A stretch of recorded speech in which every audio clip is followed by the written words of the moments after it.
What is up? Welcome back to another live stream here on the Free Will Photos channel. Today, I'm actually pretty excited to share with you all something that, I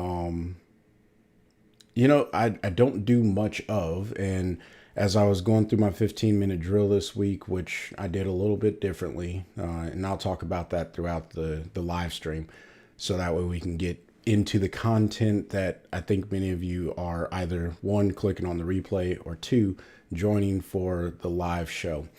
And it's product photography. I don't do much of it, like I said, right?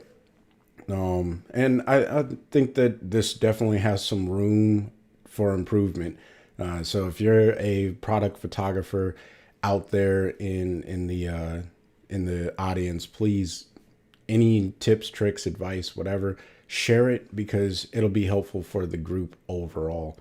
But I'm gonna show you, the raw images, and you're gonna see that there isn't much behind this, and there isn't much to really talk about. As far as the equipment that you need, you can get by with some fairly inexpensive stuff. Now, I don't, I'm only going to promote gear that I use or that I have used or think that it is value added for the viewers of this channel, because my goal isn't to sell you a bunch of stuff, right? My goal is to help you go further in your photography journey and keep you inspired along the way. So the light that I used a single light for this entire thing and then a bounce card, and you'll see that here in a second. But the light that I used is the Godox MS300. If you check the show notes or the description box below, you'll see that link. And, if you do want to support the channel, using that affiliate link really does help support the channel. So, I would greatly appreciate it. But if not, don't feel obligated. It's okay. Just know that that is the light that I used. It is a mono light. Now, you can use a speed light, but I just decided to use the mono light because personally, I didn't feel like going to find batteries for my speed light. That's actually the main reason why I pulled the mono light out. I said, hey, I'm gonna just plug it into the wall and get this shot done, because truthfully, I wasn't as inspired to do it until I started photographing it. And then I was like, oh man, this actually came out pretty good. So if you're new here, my name is Chris, content creator for Free Will Photos. And I do have a email list. So if you're interested, go ahead and sign up. So let's go ahead and jump over to the computer. And as you can see, we are in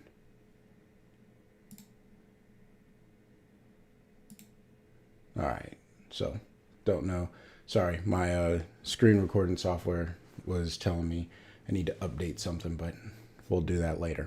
All right. So here we are in the ON1 PhotoRaw 2022. Now, if you have an older version of ON1, this process will still work. I'm going to show you, a process that is universal, I think, because really all we're doing is taking a set of raw images, being able to do a mass update to them, and then exporting them and going into Affinity Photo. That's the entire workflow. All right. And then out of Affinity Photo, or while we're in Affinity Photo, we'll create a composite. We'll create a composite, and then we'll leave that composite, or we'll export that composite for the final image. So I don't feel like this is something that would not work for other photo editing or raw editors. So take that for what it's worth. All right. Now, here's what I will show you. I had a few different images that I took. Looks like a total of 18 images overall. And all I did was mark them with a yellow indicator of the ones that I wanted. I went into the film strip view. So, this isn't like a really hard thing to do. Now, I originally thought, there's this blue in the label, which you can see a little bit better in this image. There's this blue in the label here. So I have these blue LED lights in my room or my office, whatever you want to call it. And I was like, maybe I'll just add some atmosphere. So I took this shot. This was the underexposed shot. And then the ISO was up way too high. It was actually a test shot, but I was like, I really want to expose for this blue highlight thing. And I kind of let that go and said, I'll do it in post and I'll show you how to do that. And as you can see, all I have behind here is this foam core, and then there's the window that is behind, like there's nothing special. But all I care about is the information in this segment of the photo. That's all I care about. Now, I want to fill the frame, obviously, with that as much as I can, but I don't have to, right? You can see that there's some creases in this, and these were some of my test shots, but the goal here is looking at what the light is doing to the bottle. I used a strip box attachment, so I guess I should go over that. Maybe I'll just do a separate video on the equipment that I used specifically. But yeah, none of these images were actually used. You can see my hands in the image. I got a bounce card, and that didn't work out so well. So then I had to pull the bounce card forward. I was trying to get a symmetrical line right down the center there, or down this edge, to give the bottle a little bit of shape and contour, right? And whenever you're looking at your products, you should always look from top to the bottom. One of the things that I noticed that I should have fixed earlier on is I should have put this on a contrasting background, or I'm sorry, a contrasting plate. Because this is sitting on a black plate, it was extremely hard to cut this out, and the bottom of my bottles didn't come out the way that I wanted to. So the way that I fixed that is I literally just cropped the bottom piece off because it just didn't work the way that I wanted it to. And if you are a digital artist and you can put this in maybe like some soap or something, and just put soap at the bottom, maybe that would work, and then have some soap over the label there. But I was going for more of a clean marketed approach, but that's how you could overcome that issue if you're much better at this than I am. Now this one here, I wanted to get this side of the bottle label like a little bit of a shine. That didn't end up working out the way that I wanted it to, but whatever.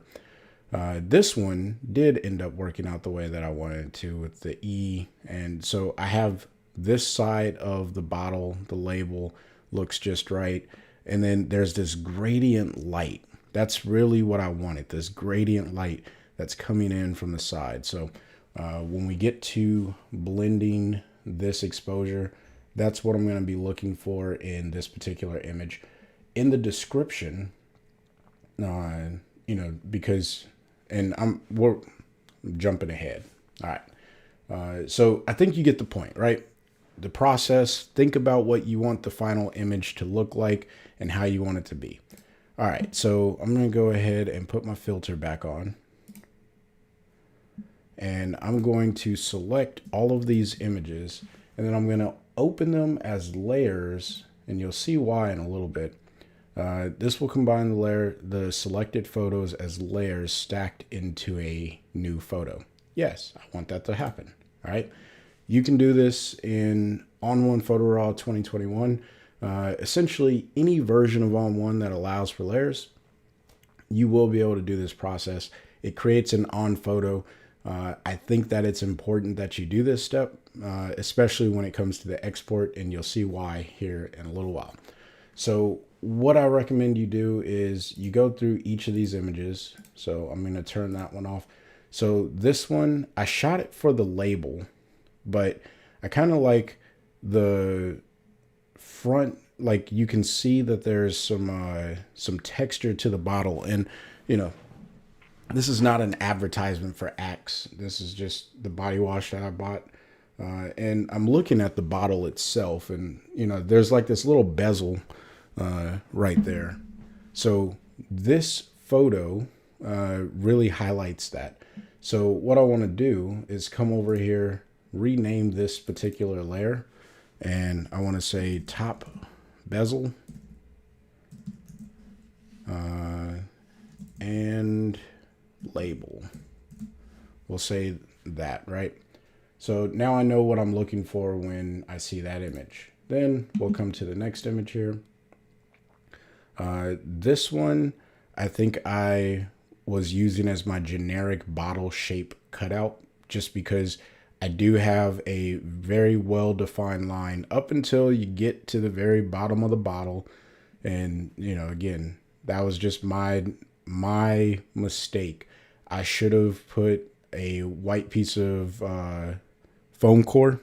So, and I think I put it all away now, but I should have put something that would have contrasted. It could have been yellow for, well, yellow would be a bad, don't use yellow. Unless, you know, you're going for a particular style, but don't use yellow. Look at that nonsense on there. Oh well. So I'm just gonna label this one bottle shape, and that just lets me know that I need to use that to cut out the bottle. This one is that gradient from the right side, and I really enjoy the shine that I get. Like, look at the detail on this side of the bottle. All right, so we're just gonna label this right side gradient, and then we'll come over here and we will call this let's see. So this is also another shot for the label. So let me turn these two off. And then we'll just toggle between. So this one is a much more tame shot. This one is with a lot more punch. I think I'll just label, I'll call this extra label. All right. Never hurts to have extras when you are compositing, because if you don't need it, you just don't use it. All right, so we'll turn all those on. And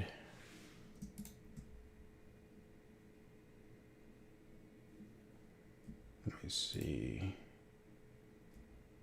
Nope. All right, so we'll click on the top there, and I think it's under layer and align visible layers. We want to align our layers. All right. Now, you could do this if you're in Photoshop. You could do it in Photoshop. My recommendation is to do it as much as you can before you get to Photoshop. That's just, now, for whatever reason, that went all cattywampus, all awkward. I don't know what happened with that one, so I'll have to come back to that one. And then same thing with this one. Like, there is no way that these two layers, like if you bring down the opacity, look at how unaligned that is. I don't know what just happened. Okay, and then let's turn this one on. All right. So let's just undo some stuff here.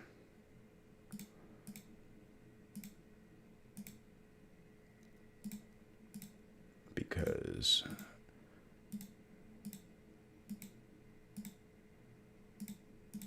that is no good.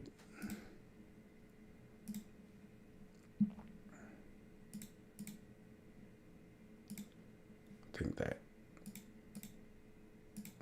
nope. Still has, maybe we're there. I think this was it.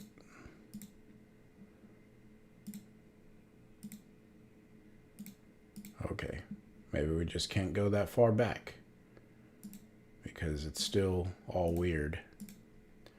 All right, so I'm gonna just go to this layer real quick, transform, turn that off, and we're not gonna rotate this. We're just gonna put this back to 0.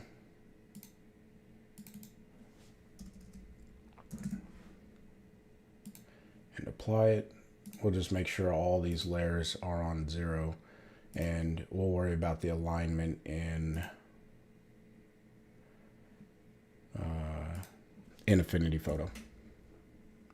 Okay, so we'll go back to 0 there as well. Let me turn these all off. Just no. One of these is not aligned. There's no such thing as -0. Negative zeros. Silliness.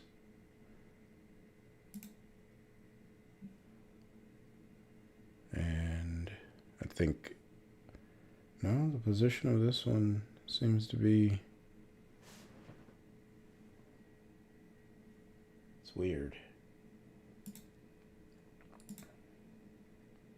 This one is off. Yeah, when it was aligning the photos, it moves them because it's trying its best, and you know, it's just the way things work sometimes on automated things. Let's see if this one, no, is it this one? It's this photo. There we go. Didn't let me select it for some reason. All right. I'm not going to get this entirely perfect right here because we're going to get them aligned, like I said, when we go into Affinity. So we'll go with that. All right. Good enough. Okay. And we'll go ahead and put that up on there. And we'll come back to the view tool. All right. So now that we have our photos pretty much ready to go, we are ready to export and get into Affinity Photo. Now, this would be the point where you would want to make whatever adjustments that you want to make, which for me, I'm going to go with the lens correction because I think that that's important. I can't do, I guess well, at the point that I export them into Affinity Photo, I'm not going to have that capability. So, and then if you wanted to make any adjustments, then note, you want to make the adjustments as uniform as possible. Because when you get to your Affinity Photo, you're going to be able to make more adjustments if necessary. So I'm just going to go ahead and hit done on this. So that way it saves this on photo. Now, if my computer decides, because I don't know what's going on with ON1, but my computer likes to time out when it gets to the save of .on photo files. So we'll see how that works. But it is important to create the .on photo file because it sets you up very, very well for your export. All right. So we'll let this save. I'm going to grab a sip of coffee.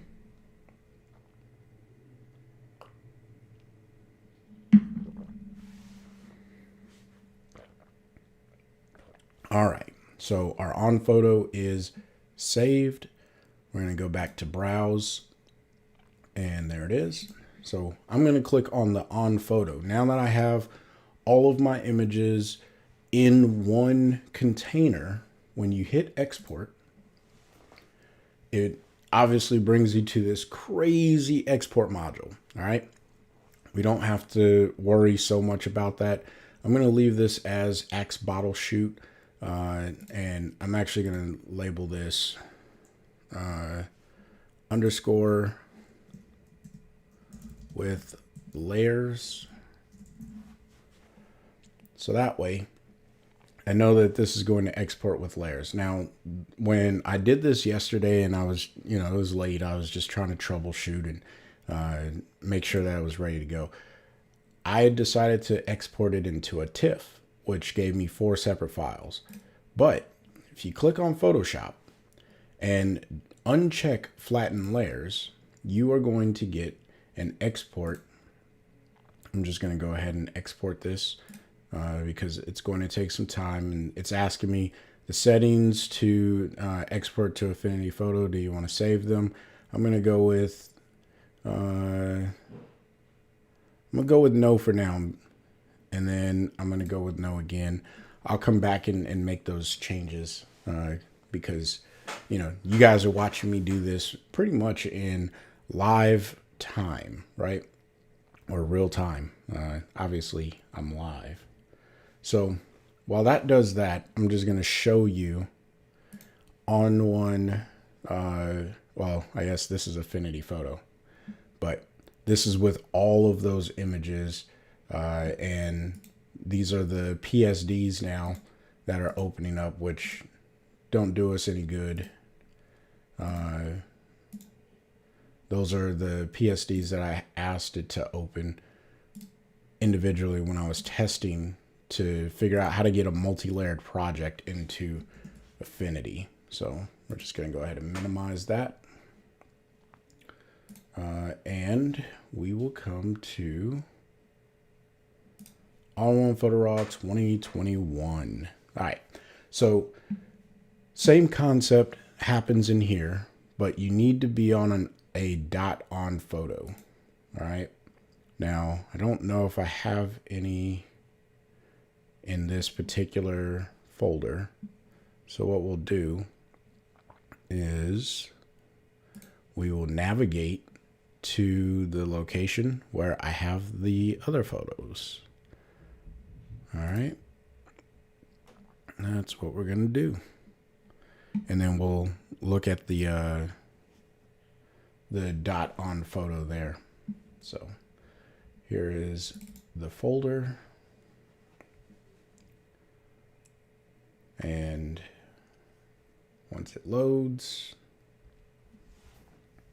which, by the way, they did upgrade ON1 Photo Raw to the M1 native, but I'm still running the previous version. I have not updated it yet because I've been on ON1 Photo Raw 2022 so much that I haven't necessarily gone back to this, except for I was like, okay, I got to make sure, if there's people who haven't upgraded, can this still work? And the answer is yes, it can still work.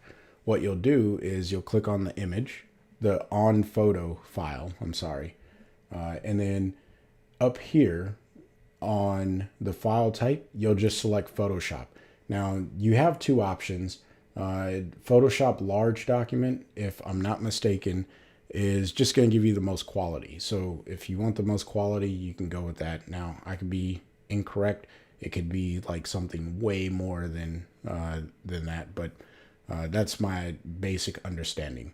There's only one Photoshop option in the new version, so I think that this is all driven by the level of quality that you get. But I did want to show that you can do this in older versions of ON1 Photo Raw. I don't have 2020 on this machine, so I can't demonstrate if that works well or not. So let's jump back into Photo Raw 2022, and it's still creating that file.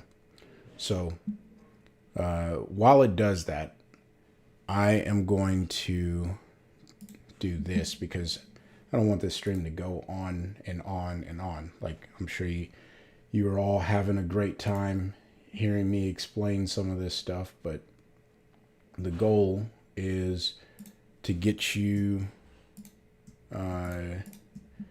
some information on how this all works, right?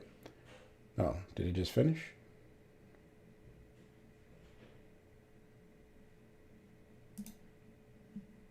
Oh, looks like it just finished. All right. Well, since it just finished, because it's right here, I'm going to go ahead and click and drag that into Affinity Photo. You could also go File and then go to the Open and navigate to it. I personally just like to click and drag it into Affinity Photo. That's how I like to get my stuff into Affinity.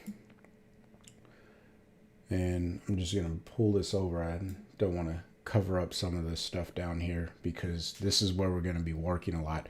In fact, I'll probably just end up turning off the webcam once we get going because the folders, like, here, drag this over.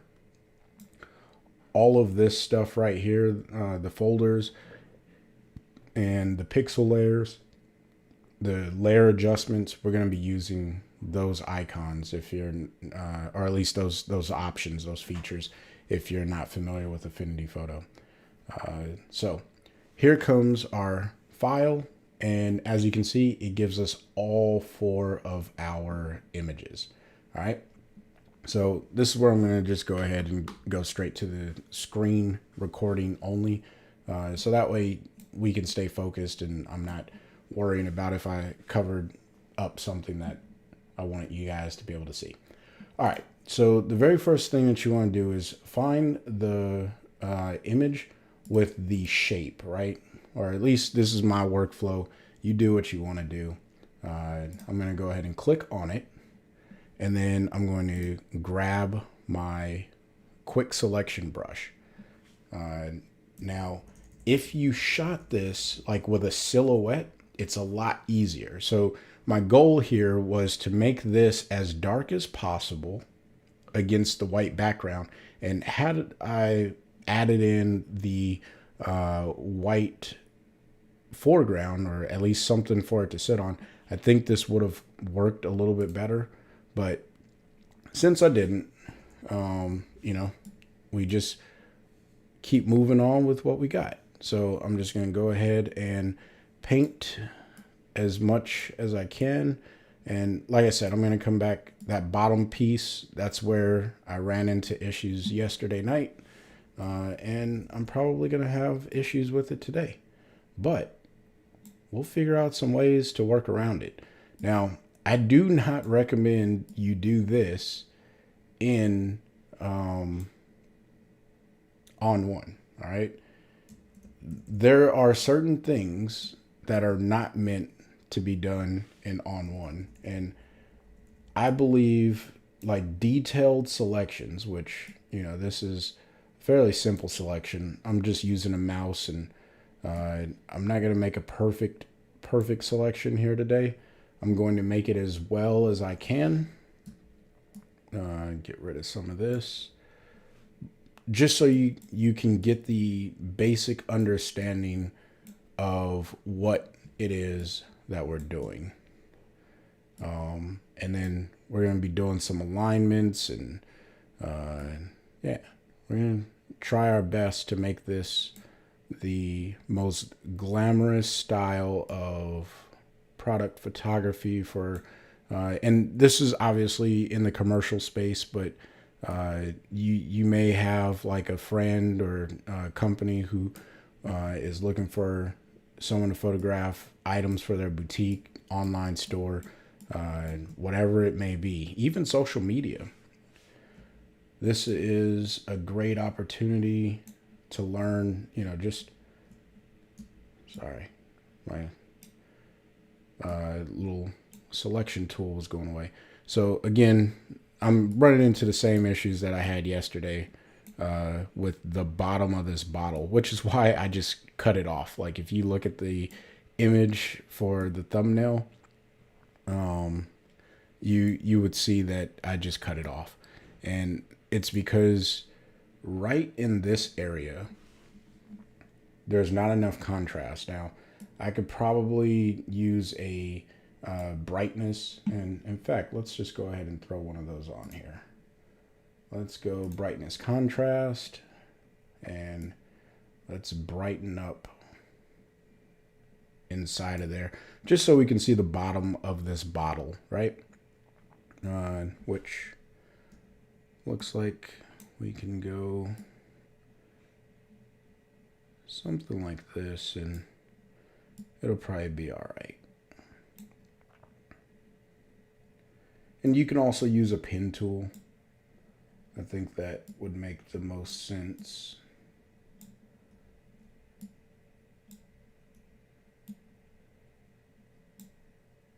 And the goal here is really just to get as much as we can. I'm not going to waste everyone's time. Ultimately, it's a pretty decent selection, right? We got the selection. So we'll go ahead and delete this because I don't need it. And we'll hit refine. And this shows us where the issues are. And I'm going to have to go and really clean up that bottom piece or just crop it off. But it looks like everything else on the bottle is pretty decent. I think that we could work with that. All right. So what I'm going to do is apply it as a new layer. Hit apply. And now it is on a new layer.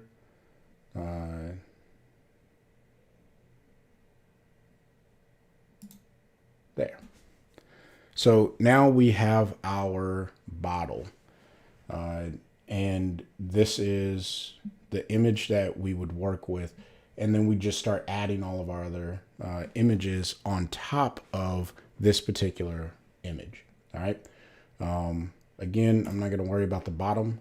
So now I just want this label piece and this bezel, or actually, that's the extra label. This is the top bezel. All right.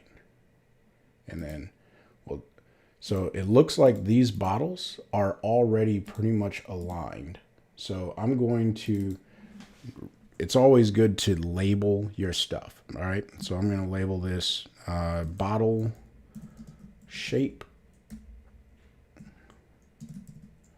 And I'll put it as BG. That just, lets me know this is the bottle shape background that I need to utilize. And then I'm going to grab this, click on the top bezel and label, right? And in fact, I need to lock this. So I'm just going to click on it and then hit the little lock. Now I'll click on the top bezel and label layer and add a mask. I want to invert this mask as soon as it fills. I'm going to hit Command I. So now all I'm seeing, or I'm not seeing any of that image. I'm going to grab my brush tool and I'm using black. So I need to use white to make it reveal. And I love how Affinity Photo gives you this preview of what you're going to get when you start to paint, right? And all I want is the label and this top bezel. So we'll start up here with the top bezel and I'm just going to paint that in. And it's okay if it's like really rough and does not look good at first, right? The goal is to get whatever it is that you want on there on first, and then you come back and you make your edits to that. Now, I'm not sure I really care for all of this in this area, so I'm just gonna paint that away because I don't think that that looks good, right? I don't know. You let me know in the comment section below how you feel about that, but I don't personally think it looks good, and I think I just want it really in this area. And remember, I had I have another photo, this one up here, the gradient from the right side. So really, I just want to paint in the things that I think this image, and that's a really bright one. So let's go ahead and take that away. We'll use some opacity control on the brush here in a second to really paint that in. And then I need my white brush again. And maybe we'll just go to, let's go with a 40 or 39% opacity. All right. And I'm just going to like very nice and easily. I don't know if that's the right way of saying that.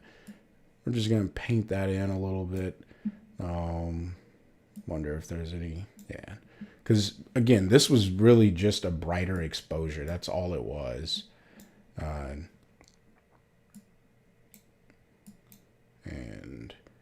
I don't want it to be too bright that it's overpowering, right? So I think that works so far. And now there's some cleanup. So we'll hit X.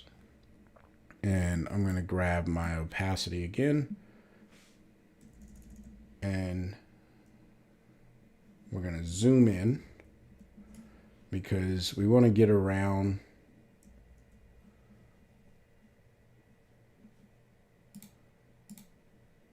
I don't know what's going on.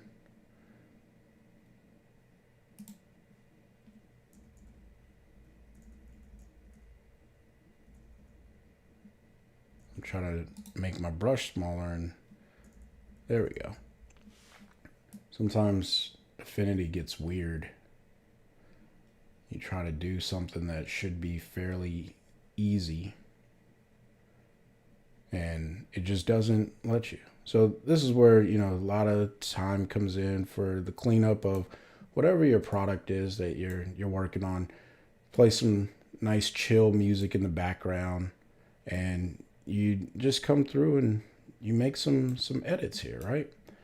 I'm not going to bore you too much with this, which is why I'm not necessarily like, I think many of you will understand what's going on here, what I'm doing. And if you don't, please let me know in the comment section because I am more than happy to go over this and share it with you. But all I'm doing is really just trying to make this look as decent as I can, right? And I'm going over this with a soft brush. I'm using a mouse, so it's not the most precise painting. And who knows, maybe I can get some more of this. Yeah, there's some more light on this X. And I don't think that's going to need too much. So now we have this area right here with the in between the Phoenix. And all I want to do is really just make this contrast. That's it. That's all I'm working on is building some contrast. And I'll bring back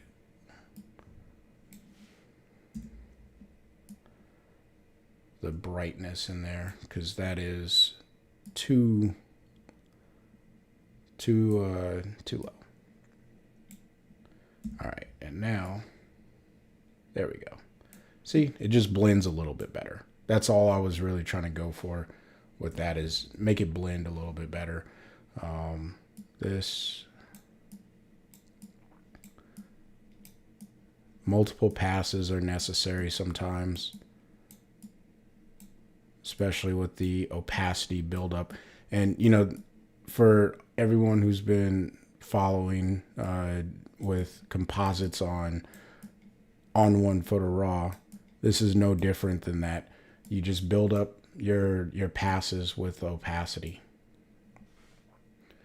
And right now I'm at 13%, so it's going to take a bunch, but it blends so much better, especially when you get into these areas right here.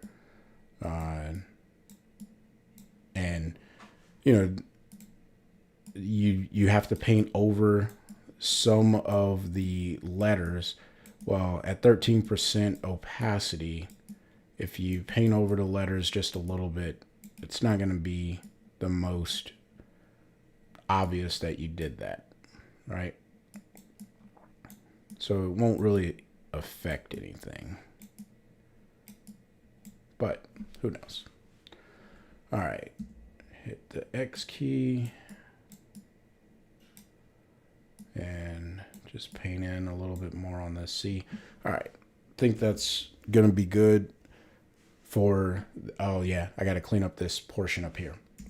So I'm going to go with the larger brush, paint with black, low opacity again, and I'm just going to really blend this in, right?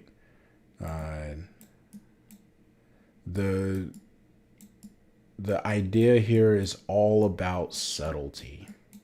That's all it is. It's just subtly making adjustments, right? So I think that looks good. You can always turn the layer off and on. And as you can see, I think, that definitely transforms that particular segment of the bottle. Now,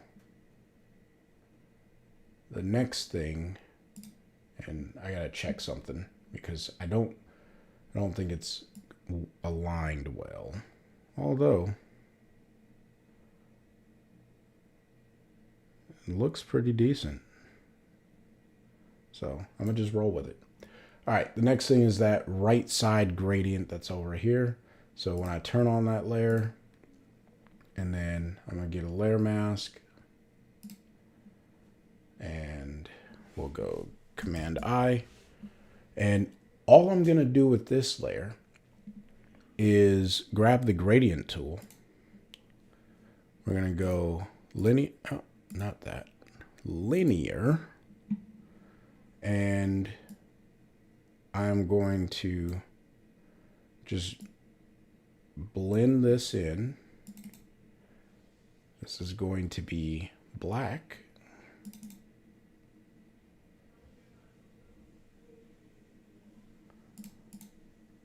I don't know why it's not letting me. There we go. We'll go here, click there, and make this a black gradient. There we go. And then we'll come here and we'll make sure that that is all 100% white. Yep. Okay. And then we will clip this to the bottle by going like so. Or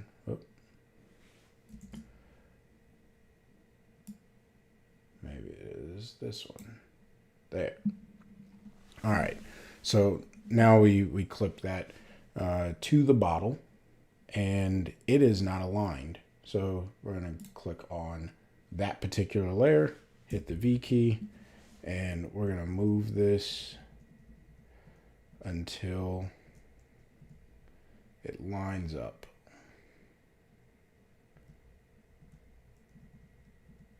And you know that it's aligned when everything is nice and sharp.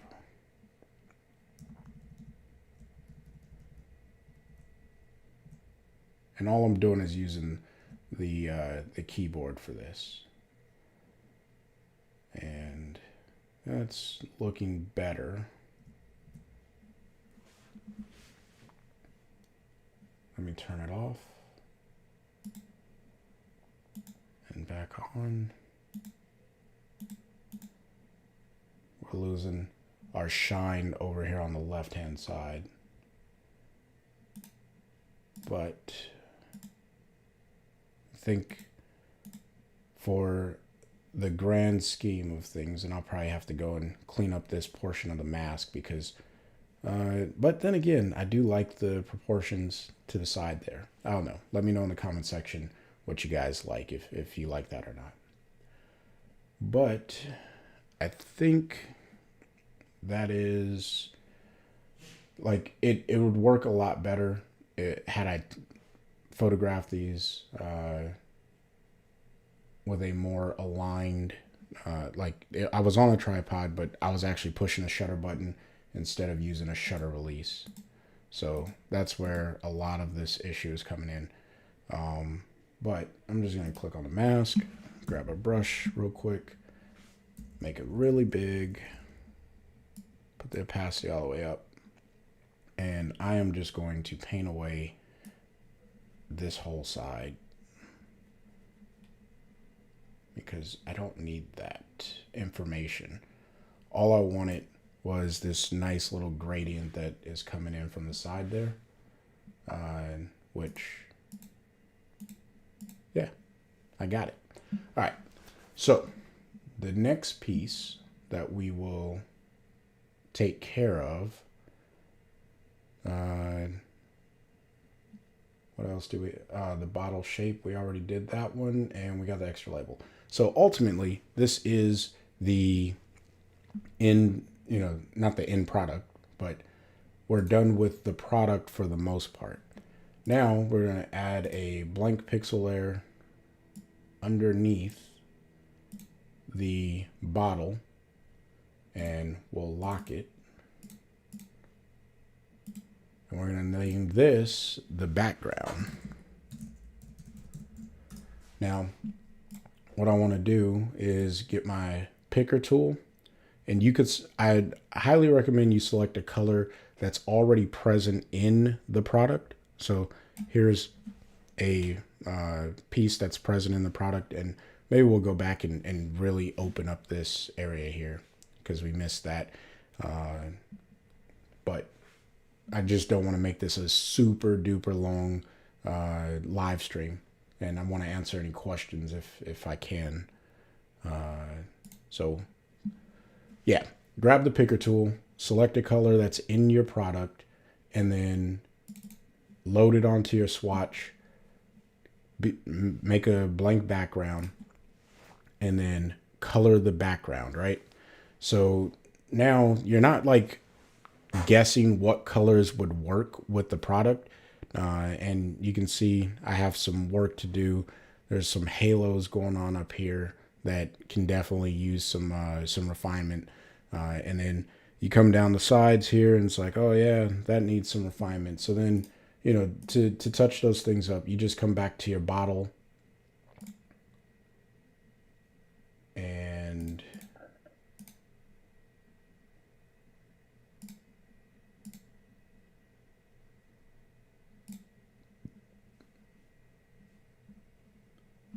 you can, oh, I didn't make this a layer mask. So you always want to make it a layer mask. I made it an actual selection. So this is its own image, which, if you got a good cutout when you refine your mask, then it'll work. So the only way that I can fix this now is by using the eraser tool. I'm on this particular layer, and I have to be very, very careful not to erase the bottle. So, because, this is a destructive way of working, which is why I typically make layer masks. And I don't know, I guess in the excitement of teaching, I forgot to make a layer mask, or I did not make a layer mask. I made a selection instead. So you live and you learn, but just know that that is a thing, and you want to make sure that you don't do what I did. Unless that's what you want to do, and then sure, go for it. I don't recommend it though. It's a very destructive way of working. Always work in mass. If it were up to me, you would use layer mass. That's what I want you to walk away from this thinking. If you're like, I don't know what I should be using, Chris, layer mask or making a new layer from selection, always make a layer mask. That is my recommendation to you. Okay, so, but other than that, we got a pretty decent selection here. All right, we got a pretty decent selection. So now it's time to, kind of stylize this and make this whatever you want it to be. So, and we got the top bezel. So I'm going to group these items, and this is going to be complete bottle, right? Now these ones I'll group, and I'm gonna just mark this as not needed. You could delete it, but I prefer to just put it at the bottom, unmark it, mark it as not needed. For me, that just works out. In fact, I think we said we were going to go back and go to the bottle shape. Well, since I didn't make that a layer mask, I'm not going to be able to do it there. But maybe we can bring in something here with the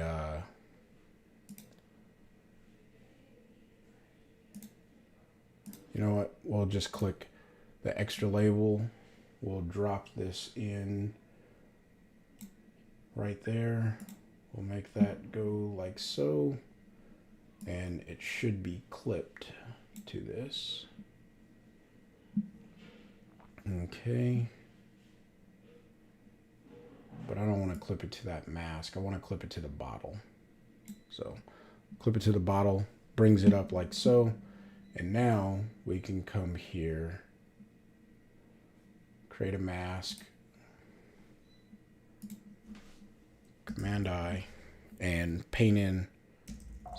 Uh-oh, come on. Oh, because I'm not on the brush tool.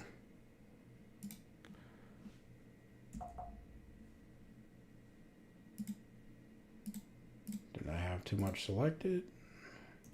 There we go. Okay, and we need to paint with white.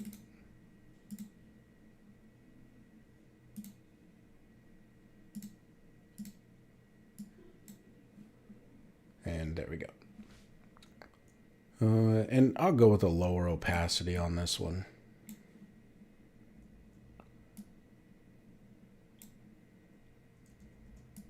Maybe something like that, right? Yeah, that looks decent. I don't want to overdo it. Boom. Good enough. So now we have a little bit more light in that area. I could have used a curves adjustment to boost that area. This is just a personal preference. If you take a photo with the information you plan to use, I think you get better results. But, you know, again, that's a personal thing. All right. Okay. So now what we'll do is minimize that, and minimize this one. So now we got all of our information. See, if I had deleted those images, I would have lost an opportunity to do that. Now, this is where you would also come in and you could start using the in-painting tool, right? The in-painting tool. And, uh-oh, that is not what don't do that. I thought I had the space bar held down so I could move around. And, you know, you can just click on little items like that. Now, why don't you? Oh, well, make sure that you are on the item that you would like to paint, all right? So, and this is just for cleanup work, right? No sense in having things that you could get rid of. And this takes a little bit of time. So again, I'm not going to go through and do this all the way around the bottle, but you could do this for your own products and your own items. I think that it is important to do, but yeah, again, it's all the little cosmetic things, right? The things that you may not want to have in your final image. That's the time to take your in-painting tool, go through and do that. All right, so now that I have my complete bottle, I'll grab the move tool. right? And I probably should, man, I keep making all these mistakes, but I can't go back now. Because as you can see, it turned my completed stack into a pixel layer. You definitely want to, before you do anything like that, you take your group and you can duplicate it and then you rasterize it on your own. And then that's when you do all your in painting. But you live and you learn, making mistakes, because, you know, hopefully I make the mistakes in teaching you, or at least showing you how this goes. And then you don't make the mistake down the line. So now that you have a bottle or your product isolated, it's ready to go, what do? Well, my recommendation is, again, taking colors from the image. I'm just going to duplicate this. I don't know why I thought that would work like Photoshop. Put that layer on top and then just come through and find a blend mode that just complements the vibe that you're going for, right? Like this might be a good look. Overlay, soft light. And we're going to lower the opacity on this layer. I think I went with color on here once. Nope. So let's go with soft light, right? And then we'll just pull the opacity on here down. Not all the way. Maybe to about 25%. Turn it off, turn it on. It just gives the bottle a little bit of that blue feel, ties everything in nicely. Now, the next thing, we'll create a pixel layer. We'll come over to our ellipse tool, and we're going to create a shadow, right? Now, this is assuming you have a good, a good bottom of your bottle, so to speak. If you didn't get a good bottom, then maybe you'll do what I did, which was cut off the bottom of the bottle.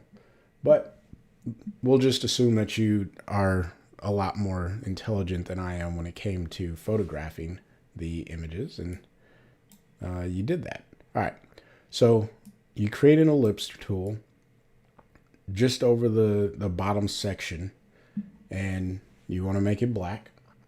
And I'm going to label this shadow because that's what we're going to create. And all you're going to do is go up to filters, blur, and then Gaussian blur. And you can see it's already kind of making that effect. Typically, you're going to start down here at no pixels being blurred, and then you're just going to have to pull it up. And you pull this up to whatever your heart's content is, right? I think this is where I like it. I'm going to hit apply. And now I just have to position this where I want it, right? And then maybe even make it a little bit smaller, just so it fits the idea of what's going on with the bottle. Now, this is going to make, and this is actually kind of saving my bottom because it's adding a little bit of volume, and it's also making it look like, you know, I actually had a good bottom of the bottle. All right. Now I'm going to duplicate this, and I am going to lower the opacity, and I am going to make this a little bit larger, just like that. And then you can put, I'll move it around, and then I think that's pretty good. I don't know. What do you guys think? You tell me. So now what I'm going to do is move this back to the top. I'm going to group all of these layers together. What is this layer? I think that was my blank pixel layer for something, but I don't think it's doing anything. We'll move it down here.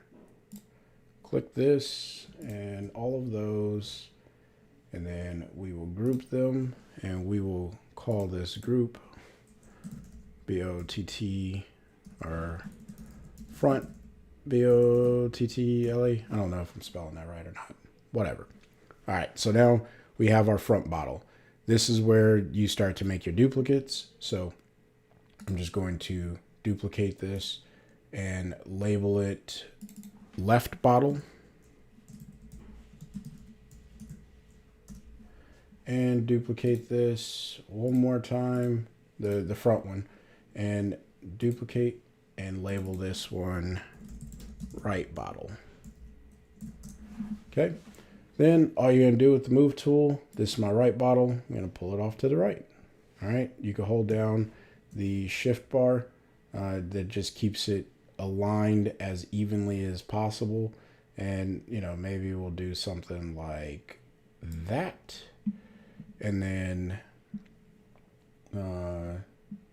we will click on the left bottle, hold down shift, pull it over similarly, and do something like that, and then take the front bottle and move it to the top of all of these so it's actually in front.